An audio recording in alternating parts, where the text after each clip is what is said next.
What's up guys, I am Ishmeet Singh Rayat और मुझे Canada आए 1 साल 3 महीने हो गए हैं। एज अ स्टूडेंट मैं यहाँ पे आया था, 1 साल का कोर्स किया और अब मेरे को जॉब मिल चुकी है, वर्क परमिट पे हूँ। और ऐसी बहुत सी चीज़ें जो आपके साथ और डिस्कस करनी है। अब इस स्टेटस पे हूँ जहाँ पे मैं बात कर सकता हूँ इस बारे में कि अगर आप यहाँ पे जॉब ले लेते हैं तो आपके साथ आपकी ज़िंदगी में क्या चेंजेस आ सकते हैं और क्या डिफरेंस है हमारी प्रीवियस कंट्री से और यहाँ से लाइफस्टाइल में कितना डिफरेंस आता है। जो हमारे मिसकंसेप्शंस हैं इंडिया में या फिर पाकिस्तान में या जहाँ से भी आप हैं, मैं इंडिया से हूँ, तो जो मिसकंसेप्शंस थी मेरी वो यहाँ पे आके क्लियर हुई हैं कि नहीं हुई है, कितना सत्य है कितना झूठ है, इस सब के बारे में हम इस वीडियो में बात करने वाले हैं। और बहुत सी चीज़ें हैं जो डिस्कस करनी है, तो ये वीडियो थोड़ा सा लंबा होगा बट काफ़ी इंफॉर्मेटिव होने वाला है क्योंकि मैंने नोट्स बना के रखे हैं, थोड़े बहुत पॉइंट्स सारे क्लियर करके रखे हैं कि किसके बारे में बात करनी है। हम यूनिवर्सिटी के बारे में बात करेंगे, प्रोविंस के बारे में बात करेंगे, प्रोविंस कैसे चूज करनी है। फर्स्ट ऑफ ऑल बात करते हैं लाइफस्टाइल चेंज के बारे में। जब हम इंडिया में थे वहाँ पे लाइफस्टाइल कुछ और ही था हमारा। घर पे आना, उसके बाद फिर अपना खाना पीना, आराम से टीवी देखना, बैठना, यार दोस्तों के साथ गप्पे लगानी और फिर सो जाना, यही सब था। यहाँ पे आने के बाद घर आओ, उसके बाद फिर घर संभालो, बर्तन वर्तन धो, खाना वाना बनाओ, ये सारे काम करने पड़ते हैं। जब आप स्टूडेंट होते हैं तो ये तो करने ही करने हैं। जब जॉब करने लगते हैं और अगर आप फिर भी सिंगल हैं या फिर वाइफ के साथ भी हैं, क्योंकि हस्बैंड वाइफ दोनों वर्किंग होते हैं, तो उस केस में दोनों को घर के काम संभालने पड़ते हैं, तो लाइफ स्टाइल चेंज काफ़ी आता है। और अभी मैं आया हूँ जिम करते हैं, उसके बाद वापस आके फिर सेकंड पॉइंट की बात करेंगे। और अभी आपको क्या लग रहा है कितने बज रहे हैं? 9 बज रहे हैं अभी, और फिर भी इतना दिन है, विच इज़ गुड।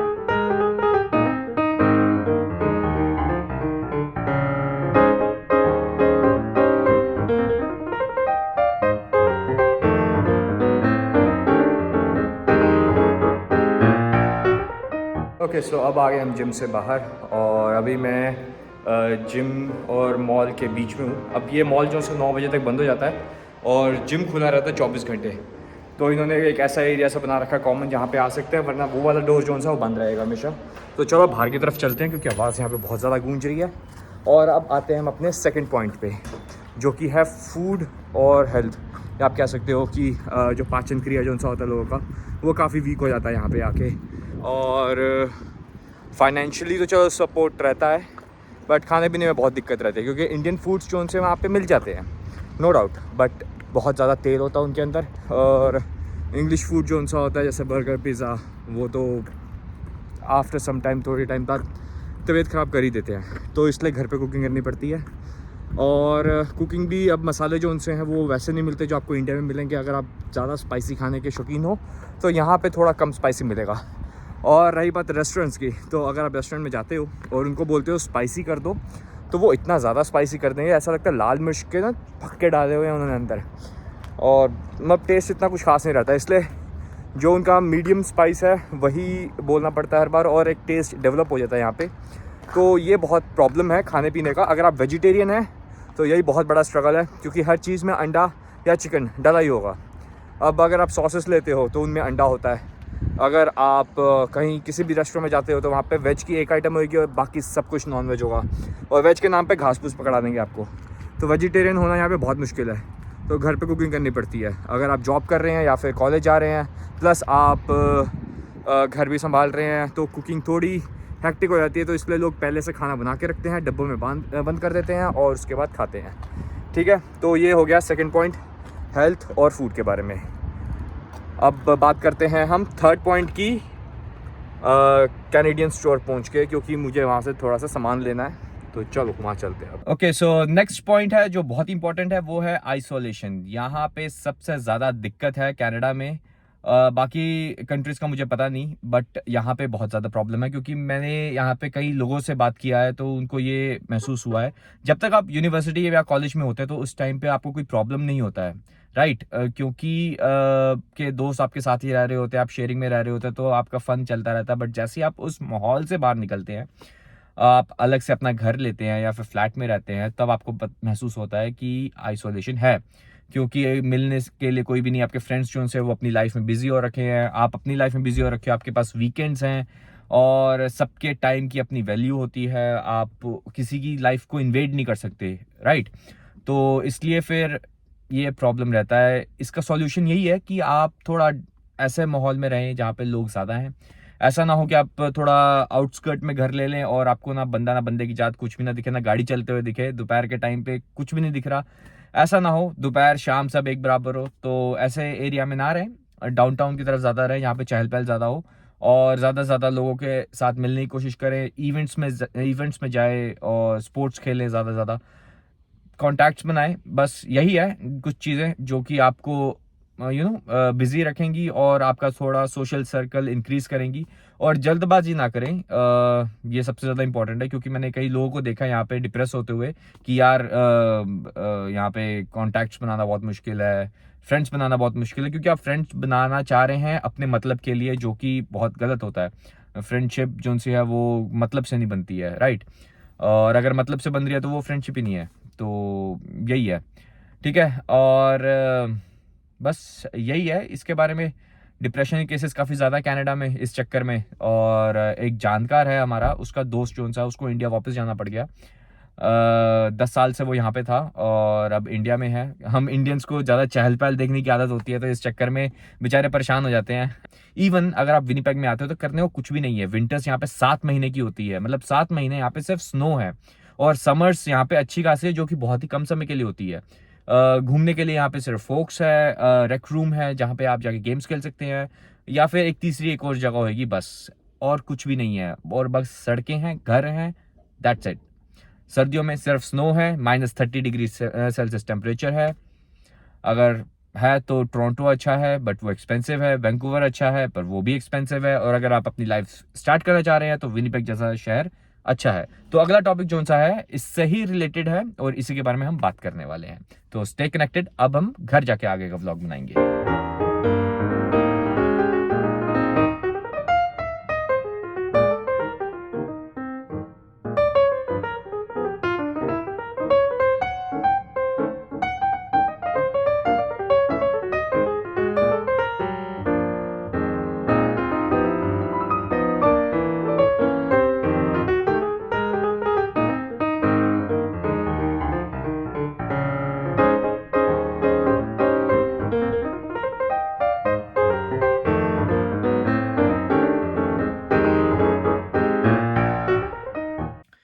ओके, सो अब हम आ गए हैं घर, और अब हम बात करते हैं फोर्थ पॉइंट का, खाना बनाते बनाते। ठीक है, क्योंकि अभी रात का टाइम हो गया, डिनर का टाइम है और खाना बनाना है। और आज मेरी बारी है, तो मैं बना रहा हूँ मैक्रोनी। और चलो बनाते बनाते बात कर लेते हैं, ठीक है। एक मिनट, पहले मैं डाल दूँ इसको अंदर। इतने बहुत है। थोड़े से वेजिटेबल भी डाल देंगे इसमें, है ना। और ये हम इसमें कर देते हैं पानी ऐड, क्योंकि मैक्रोनी बहुत टाइम लेती है उबलने में। तो तब तक हम अपने सब्जियां सब्जियां काट लेंगे और तैयार कर लेंगे। और बात करते हैं फोर्थ पॉइंट की। अब ऐसा है, देखो, जब आप कनाडा आ रहे हो स्टडी परमिट पे, तो उस टाइम पे आप क्या सोचते हो कि चलो यार जैसे मर्जी कोई भी कोर्स मिल जाए तो हम एडमिशन ले लेंगे, उसके बाद फिर वहां पे ऐसे वैसे करके पीआर ले लेंगे, राइट। ये माइंडसेट होता है, बहुत लोगों का होता है, जो कि गलत है। ठीक है, अगर आप कोई भी कोर्स चूज कर रहे हैं तो वो चूज करें जिसमें आपका पास्ट एक्सपीरियंस है, क्योंकि उस बेस में आपको जॉब मिल जाएगी आसानी से। ठीक है। और अगर पास्ट एक्सपीरियंस नहीं है और अगर आपका इंटरेस्ट है उस चीज में, तो कोर्स लीजिए, बट साथ में तैयार रहिए कि आपको टाइम लग सकता है जॉब मिलने में, आपको इंटर्नशिप्स करनी पड़ेगी, तो इसलिए 2 साल का कोर्स लीजिए। अब हाइपोथेटिकल सिचुएशन लेके चलते हैं। सिचुएशन 1, आपके पास काफी ज्यादा एक्सपीरियंस है आपके होम कंट्री में, और आप उससे मिलता जुलता कोई कोर्स ले रहे हैं, और कोर्स लेके आप कनाडा के अंदर आ रहे हैं, और प्रोविंस जो आपने चूज किया है वो आपने काफी लो मार्केट वाला चूज किया, जैसे मैनिटोबा आपने चूज कर लिया, यहाँ पे मार्केट बहुत ही ज्यादा छोटी है। ठीक है, और उसके बाद आप यहाँ पे आते हैं, अपनी स्टडीज करते हैं, 1 साल का कोर्स लेकर आते हैं, जो कि बहुत ही बढ़िया है, क्योंकि आपके पास पास्ट एक्सपीरियंस है, आप उसके बेस पे जॉब ले लेंगे। जो कोर्स कर रहे हैं उसके बेस पे कुछ नहीं मिलने वाला, ये याद रखिएगा। ठीक है, जो आपको जॉब मिलेगी आपके पास्ट एक्सपीरियंस पे ही मिलेगी। अगर आपको यहाँ की स्टडी पे जॉब लेनी है तो आपको 2 साल से ऊपर की पढ़ाई करनी पड़ेगी। 2 साल मिनिमम है, क्योंकि 2 साल लगते हैं एक बच्चे को मैच्योर होने में अपनी टेक्नोलॉजी में। फॉर एग्जाम्पल, अगर आप लेते हैं फुल स्टैक डेवलपर को, तो उसको 2 साल लग जाएंगे अच्छे से मैच्योर होने में, ताकि वो 100% दे अपनी पढ़ाई में और उसके बाद जॉब ले सके, और मिल जाती है जॉब। लोग पता नहीं क्यों ऐसे बोलते हैं कि भाई यहाँ पे पढ़ने के बाद जॉब नहीं मिलती है। आराम से मिलती है अगर आपके पास कैलिबर है। 2 साल लगते हैं कैलिबर बनने में, 1 साल में नहीं हो पाता। मैंने खुद देखा है लोगों को करते हुए। मेरे पास पास्ट टेक्नोलॉजी में एक्सपीरियंस था 6 साल का। मैंने यहाँ पे 1 साल की स्टडीज करी और मुझे जॉब मिल गया, और मुझे जॉब मेरी पास्ट एक्सपीरियंस में मिला। ठीक है, जो यहाँ मैंने पढ़ा, हाँ उसने ऐड ऑन किया और उसी के प्रोजेक्ट्स मुझे मिल रहे हैं, बट सपोर्ट मुझे मेरे पास्ट एक्सपीरियंस के थ्रू ही था। तो मेरे कहने का मतलब ये है कि आप अगर पढ़ने आ रहे हैं और अगर आपके पास कोई एक्सपीरियंस नहीं है, तो बड़ी मार्केट में अपनी यूनिवर्सिटी देखिए। ऐसा ना कीजिए कि आप विनीपेग के अंदर आ गए 2 साल की पढ़ाई करने के लिए, और उसके बाद फिर जब मार्केट के अंदर निकले तो कोई आपको हायर करके राजी नहीं है, या 1 साल की स्टडीज लेके आ गए और मार्केट में निकले तो कोई हायर नहीं कर रहा आपको, तो प्रॉब्लम हो जाता है उस केस में। सेकंड ये है कि अगर आप बड़ी मार्केट में जाते हैं, फॉर एक्सपीरियंस्ड पीपल ऑल्सो, अगर आप बड़ी मार्केट में जाते हैं तो आपको ज्यादा जॉब्स मिलती हैं, वहां पे ज्यादा पे मिलता है, आपका लाइफस्टाइल ज्यादा अच्छा होता है। कुछ लोग कहते हैं कि छोटी प्रोविंस में जाएंगे तो वहां पे सेटल होना आसान होता है। हाँ, सेटल होना बहुत आसान होता है, बट एक बात याद रखना, छोटी प्रोविंस में जॉब्स भी कम होती है, सैलरी भी कम होती है, लाइफस्टाइल भी उसी हिसाब से होता है, प्रॉपर्टी भी आपको उसी हिसाब से मिलती है। क्योंकि अगर आपके घर महंगे नहीं है, उसका रीजन ये है कि आपके घर के आसपास कुछ करने को भी नहीं है। मैनिटोबा विनीपेग के अंदर प्रॉब्लम यह है कि सिर्फ 2 से 3 जगह है जहां पे आप घूमने जा सकते हो। तो आप अगर यहाँ पे घर खरीद भी लेते हो अपनी पूरी जिंदगी यहाँ पे निकालने के लिए, तो आपके पास करने के लिए ज्यादा कुछ है नहीं। वही आप अगर यूनिवर्सिटी लेते हो कोई टोरंटो की, ऑन्टेरियो की, वैंकूवर की, तो वहां पे आपके पास करने को बहुत कुछ है। अगर आप वहां पे जॉब लेते हो, अपनी लाइफ को सेट करते हो, नो डाउट घर बहुत महंगे होंगे, एक्सपेंसेस बहुत हाई होंगे, वहां पे गाड़ियों के रेट बहुत ज्यादा होंगे, जरूर होंगे, बट वीकेंड्स में आपके पास करने के लिए चीजें होंगी। ठीक है, आपके पास लोग होंगे मिलने के लिए, कम्युनिटी होगी अच्छी खासी। विनीपेग के अंदर सिर्फ एक नॉर्थ साइड पे कम्युनिटी है, और मंदिर है साउथ साइड पे एक, जो बहुत खूबसूरत मंदिर है। मतलब काफी ज्यादा फेमस है विनीपेग का। अगर आप विनीपेग में हो और विनीपेग का वो मंदिर देखा तो आपने कुछ भी नहीं देखा। ठीक है, तो बहुत कुछ है, बट दूर दूर है यहाँ पे। यही अगर आप ओंटारियो में देखो तो आपको ज्यादा ऑप्शंस मिलते हैं जाने के लिए, ज्यादा ऑप्शंस मिलते हैं कम्युनिटी में आपको इंडल्ज होने के लिए। तो इसलिए टारगेट कीजिए बड़ी प्रोविंस की तरफ, अगर आप फ्रेशर हो। अगर आप फ्रेशर नहीं हो, और हाँ, फ्रेशर्स के लिए खासकर 1 साल का कोर्स लेके कभी मत आना यहाँ पे, कभी भी मत आना। आपके पास कोई एक्सपीरियंस नहीं है, 2 साल का मिनिमम कोर्स लो, ताकि आपको 3 साल का वर्क परमिट मिले और आप उस बेस में अपना करियर बना सको अच्छे से।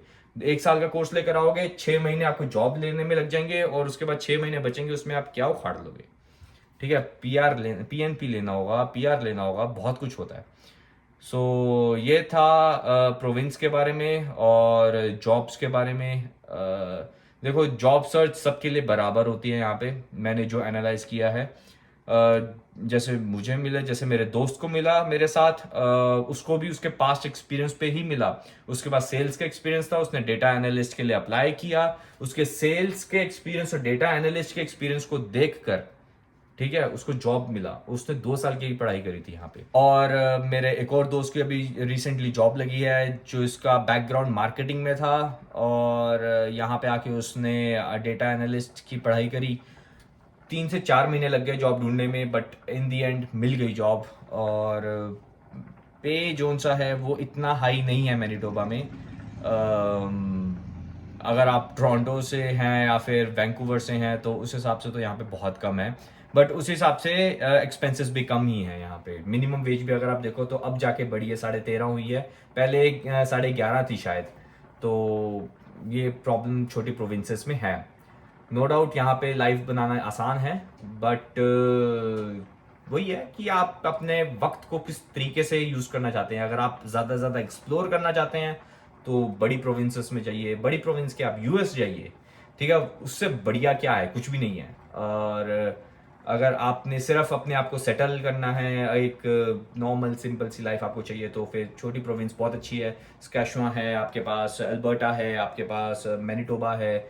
किसी भी प्रोविंस में जाइए, बहुत आराम से आपकी ज़िंदगी आराम से निकल जाएगी। इवन मुझे जो सी अच्छी लगती है प्रोविंस, वो है आपकी क्यूबेक।